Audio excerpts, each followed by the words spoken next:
Hey, Ruben. How you doing? Um, pro, good, thanks. Pro Football Focus has you as having 10 quarterback pressures this last game. Have you ever had that before in a game? And you know, what's that like? And also, I wanted to know what it's like to get in a quarterback's face and hit a quarterback or sack him. What's that like? Well, to answer the first part of the question, yes, I have, probably like in high school or something. I never really kept track of like pressure or something like that, more of sacks. But it's definitely a good feeling. But like the work you put in the off season or practice every day is coming to light. But just having a chance to showcase my talents is really like the main thing for me. And the other thing is I didn't cover you in high school, but your personality off the field compared to on it, does something, what kind of switch it? How would you describe yourself just like now off the field and when you get on it, what happens? Most people tell me I always flip the switch. Off the field, I'm kind of like the quiet dude. I could crack some jokes here and there. But once I step my foot on that grass or the green, it's like a switch that flip. I mean, yeah, a switch that flips, and I feel like I'm a whole different person. I'm that dog that Coach Cristobal wanted me to be. Okay, thank you. You are Next, we'll go to Alex Dono. Alex? Hey, Ruben, your older cousin Tolbert, who played at Miami in the '80s, told me he knew you were a Cane since birth. How influential was he in your life, driving you to Mark Richt football camps? What was he like for you growing up? He was definitely very influential. Always had me in his van. We was coming down here, coming to camps, just chilling. Always was at the university. Always.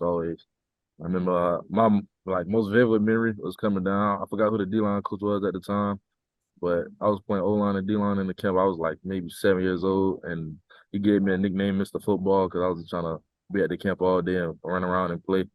Then after that, he always had something Miami around me. I mean, one time I was at the Ravens, he had brought Coach Rich out there, took a picture with him, and it was just a good vibe, a good feeling. Because now when I look back on it, it's something like almost foreshadowed.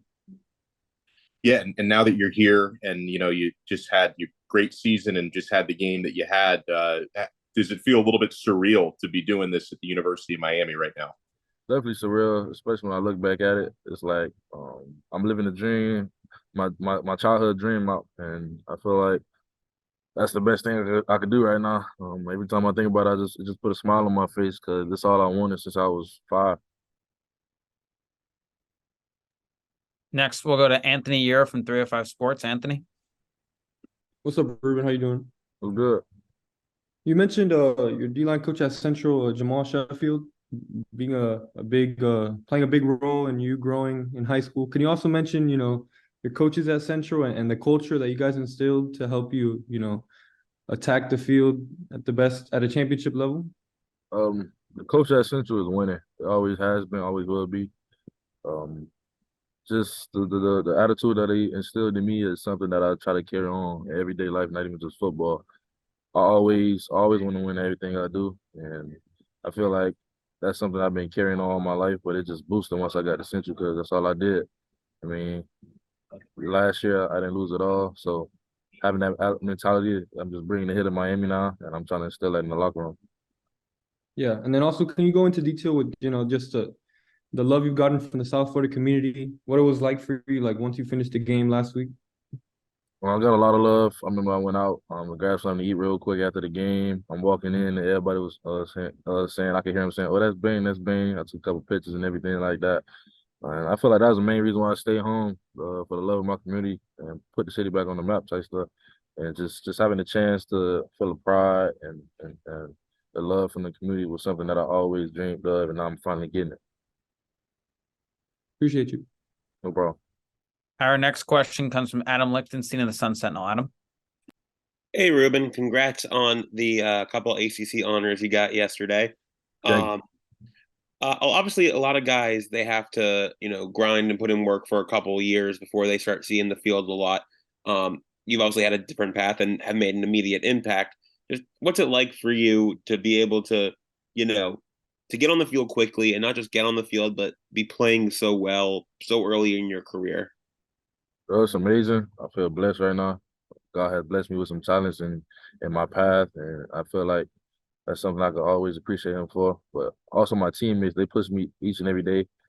They help me make the plays that I make, and we just play as one. We play as a team. All the stuff we do is as a collective, is as a family, as a brotherhood. And without that, we just feed off each other, and everybody eats. Was there a moment for you, and whether it was in spring camp, fall camp, earlier this year, where obviously I'm sure you were wondering, how am I going to handle playing at this level? Was there a moment where you knew, okay, I've got this, like I can definitely hold my own here? Definitely the first play of my college career. I remember that like it was yesterday. It wasn't that long ago, but I definitely remember that. That gave me all the confidence that I needed. And no matter the outcome of that play, whether it was good or bad, I would have still had some confidence just playing with my style. But that definitely boosted my confidence to all time high. Our next question comes from Marcus Benjamin at Keynes County. Marcus? What's going on, Ruben? What's up? First, before I get to my questions, I wanted to ask, where did you go to eat after the game? I went to Sonics. It was right by the Hard Rock. I just stopped over with my parents, grabbed that, and yeah, I'm a big Sonics guy. All right, cool. And I also wanted to ask about the new scheme that Guidry installed for this game. You excelled in it, so did LT as well. Do you feel like it more suits you and maybe the team? Definitely, because we play with an aggressive style, and everybody got that type of aggression in them. The whole team really, offense and defense, but the focus on the defense, I feel like it definitely boosted the team. We got a little more freedom this week, and the coach is seeing that, and they let us just play to our abilities, and I thank them for that.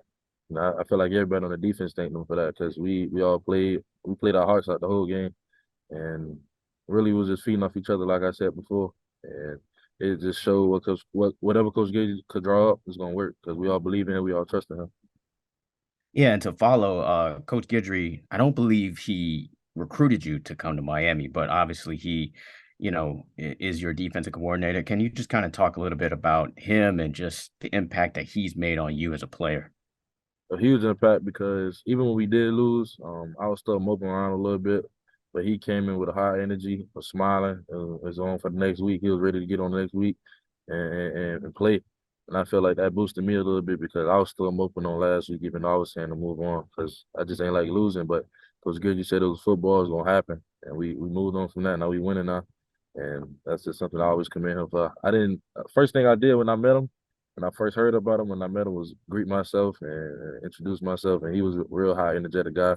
I had a couple jokes, and I loved his energy the first time I met him. We'll wrap up today with Susan Miller-Degnan of the Miami Herald. Susan? Yeah, Ruben, a couple things. One, you talked about that you'll never forget the first play of your college career. Tell me about that play, and then I have one other question. Describe it. I was containing outside on the rush, and I got past the tackle. Miami Valley game with a little bit of a power move, and almost got a sack, but my teammate Jafari, he got there before me. So, and that just gave me all the energy and all the confidence that I needed. I felt like I was strong enough to do anything. And then the last thing is, what was it you're talking about? I know you like to contribute with your teammates. You're a team guy.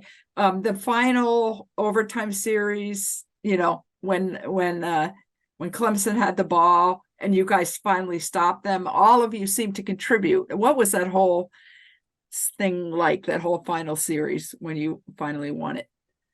It was amazing. I felt like I was a real true testament to our training.